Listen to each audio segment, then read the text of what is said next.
Welcome viewers इन 91 foods, सबको खुशामदीद 91 foods में। आज हम बना रहे हैं चॉकलेट कोकोनट रोलर कोस्टर। ये रेसिपी बहुत ही मजेदार होती है। आप जब बनाएंगे तो आप भी अशकार उठेंगे कि भाई बहुत ही मजे की। ये गर्मी, सर्दी, पहाड़, बरसात तकरीबन एवरग्रीन सी रेसिपी। इसे आप बना के रेफ्रिजरेटर में कम से कम 3 माह के लिए रख सकते हैं। और अगर आप रूम टेम्परेचर पे रखें, खुश्क मौसम हो तो 5 दिन के लिए, अगर गीला नमी वाला मौसम हो तो 2 से 3 दिन के लिए। नमी के मौसम में इसके खराब होने का अंदेशा इसलिए क्योंकि इसमें कंडेंस मिल्क है और आइसिंग शुगर भी थोड़ी सी मॉइस्चर बनाती है, नमी देती है चीजों में। और कंडेंस मिल्क वैसे ही नमी और मीठे वाला होता है। हमारी आज की रेसिपी की जो बेसिक इंग्रेडिएंट है वो है बिस्किटों को ग्राइंड करने के बाद, नारियल को ग्राइंड करने के बाद बराबर मिकदार में लेना है और कंडेंस मिल्क भी उसी तरह ही बराबर मिकदार में लेना है। इन तीनों चीजों को बराबर मिकदार में ले सकते हैं। अगर आप मीठा ज्यादा पसंद करते हैं तो आप आइसिंग शुगर की मिकदार ज्यादा कर सकते हैं।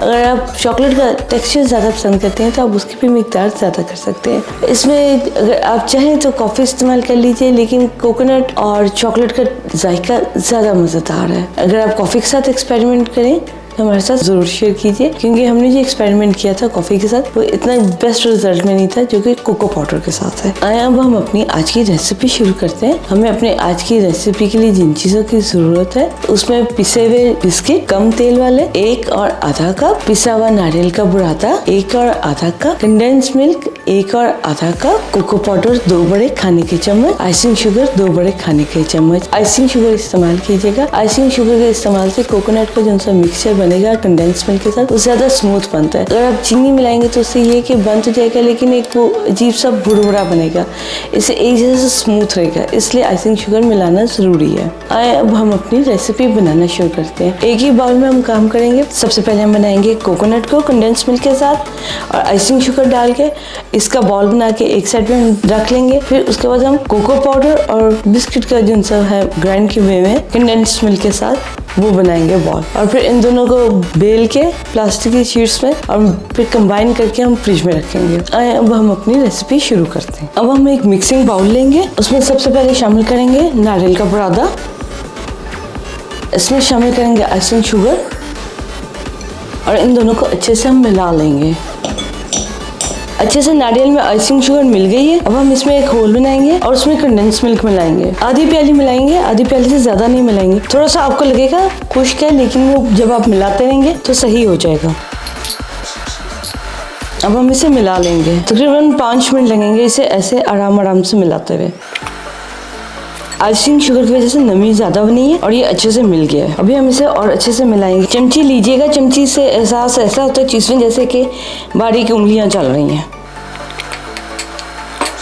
नारियल और कंडेंस मिल्क हमने अच्छे से चमचे से मिलाया है 5 मिनट के लिए। अभी एक हार्ड बॉल की शेप में आ गया है। इसे हम पॉलिथीन रैप में रैप करके एक साइड पे रख देंगे और फिर हम बनाएंगे अपना चॉकलेट बॉल।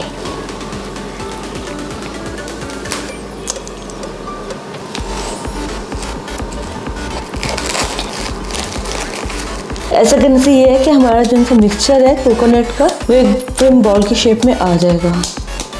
वापस वही बाउल लेंगे, उसमें शामिल करेंगे हम बिस्किट का बुरादा, कोको पाउडर और अगेन इसे भी वैसे ही मिला लेंगे जैसे कि हमने कोकोनट को आइसिंग शुगर के साथ मिलाया था अच्छे से। कोकोनट में चीनी इसलिए मिलाई है क्योंकि बात करती होती है कि कोकोनट का कुछ लोगों को जायका फीका लगता है।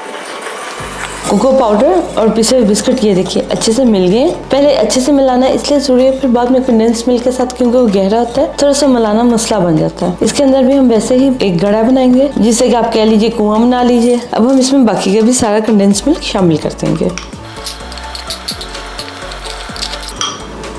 इसे भी आहिस्ता आहिस्ता मिलाना शुरू करेंगे। कंडेंस मिल्क और बिस्किट का जो सा पाउडर था उसे हमने अच्छे से मिक्स कर लिया। बहुत लाल या लंबी किस्म का नहीं बनाना जो कि फिर हमारा रोल नहीं बनेगा। इसे ऐसे ही सख्त रखते हैं जैसे कि पराठे वगैरह का रोल होते हैं। कंडेंस मिल्क और बिस्किट का बुरादा मिल गया हुआ। अब इसे प्लास्टिक की शीट पे वैसे ही कोकोनट के बॉल जैसे ट्रांसफर कर लेंगे। शीट हमने रख ली है। अब हम इस पे अपना बटर शिफ्ट करेंगे। अब हम इसका भी एक बॉल बना लेंगे। ये इसका शाइनिंग सा हिस्सा बन गया, ये एक जैसे जुड़ गया। ये हमारा कोकोनट का बॉल रेडी है और ये भी। पहले हम कोकोनट को बेल लेंगे और एक साइड पे कर देंगे और फिर इसे बेल के इन दोनों को आपस में कंबाइन करके इसका रोल बना लेंगे। इन्हें अब हम दोनों को आधे घंटे के लिए फ्रिज में रख देते हैं ताकि बेहतर हो जाए, ये जरा फॉर्म में आ जाए ठंडे होके। आधा घंटे के लिए हमने इन्हें फ्रिज में रखा था। ये देखिए ना ही ये ज्यादा सख्त है और ना ही नरम है, मीडियम से है। और कंडेंस मिल्क भी जिनसे बिस्किट है उन्होंने एब्जॉर्ब कर लिया है, ऐसे ही नारियल ने कर लिया है। हम बाहर चॉकलेट की लेयर रखेंगे, अंदर की साइड में कोकोनट रखेंगे। इसलिए पहले हम कोकोनट की लेयर को बेलेंगे।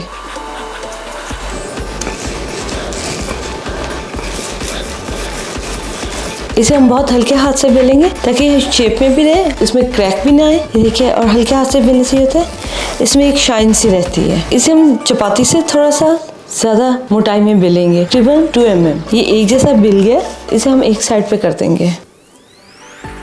चॉकलेट का बॉल इसके ऊपर रखेंगे। ये बॉल कुछ सख्त है इसलिए हम इसे हल्का सा हाथ से ना प्रेस कर लेंगे कि वहाँ पे शीट में हमें बेलते हुए दिक्कत ना हो। ये भी रोटी हमने बेल ली, ये जरा सी थिक है, इतनी पतली नहीं है। ये देखिए, लगती है उससे इतनी है लेकिन जरा फील करने में थोड़ी सी थिकनेस है क्योंकि इसमें व्हीट के बिस्किट है, मैदे के हो या आटे के हो, है तो बेसिकली फ्लोर ही ना। ठीक है, इसके ऊपर हम नारियल की जिनसे हमने पहले बनाई है चपाती, उसे रख के मेजर कर लेंगे। अगर ये छोटी तो इसे थोड़ा सा बड़ा कर लेंगे, इसके साइज की ही है। तो अब हम इसे शीट में से निकाल के दोनों को ज्वाइन कर देंगे। इसे हल्के हाथ से बेलते हुए हमें 3 मिनट हुए, जिससे कि इसका एक ऑयली सा टेक्सचर है वो बन गया। अगर हम स्पीड से जोर देके बेलेंगे तो उससे उसका टेक्सचर नहीं बनेगा जो कि हमें सर्विंग के लिए इस्तेमाल करना है। इसकी हमने शीट रिमूव कर ली है, इस शीट को हटा देंगे। अब हम इसे रोल कर लेंगे।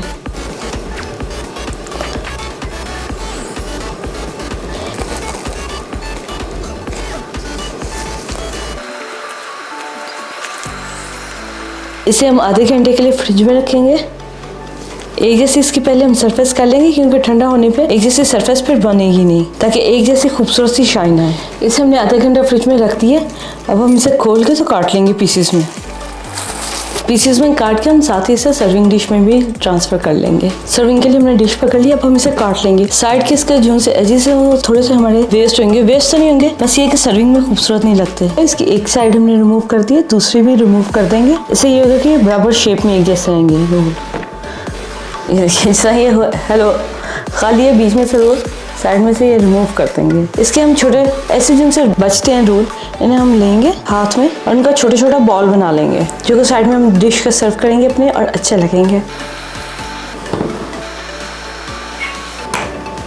अब हम इसे अपनी सर्विंग ट्रे में रखते हैं। हमारी रेसिपी सर्विंग डिश में ट्रांसफर हो गई। अब हम इसे सर्विंग टेबल पे लेके चलते हैं और फिर वहाँ पे आपसे बात करते हैं। ये देखिए, बहुत अच्छे और मजेदार है, आपको देखने में भी अच्छे लग रहे हैं। चॉकलेट और कोकोनट का बहुत अच्छी से ज्यादा खुशबू है, मजेदार खुशबू है, धीमी धीमी सी, नारियल की भी और कोको पाउडर की भी। आप चखिएगा। ये देखिए, चखने में भी इनका मीठा भी हल्का है और बहुत मजेदार, एक स्वीडिश के तौर पे भी है। एक वैसे इंसान का दिल करता है कभी कभी कुछ मीठा हो जाए, ये उस मामले में भी बहुत मजे के। उम्मीद है आपको आज की हमारी रेसिपी अच्छी लगेगी। हमारे चैनल को सब्सक्राइब कीजिए, लाइक कीजिए, बेल आइकॉन का बटन प्रेस कीजिए ताकि नेक्स्ट लेटेस्ट वीडियो का अपडेट आप तक टाइम पर पहुंच सके। सभी चीजों की मिकदार उर्दू और इंग्लिश में डिस्क्रिप्शन बॉक्स में दी गई है। आप बनाइए और अपना एक्सपीरियंस हमारे साथ शेयर कीजिए। आपसे फिर मिलते हैं नेक्स्ट टाइम किसी अच्छी यूनिक रेसिपी के साथ। अपना बहुत ख्याल रखिएगा। अल्लाह हाफिज।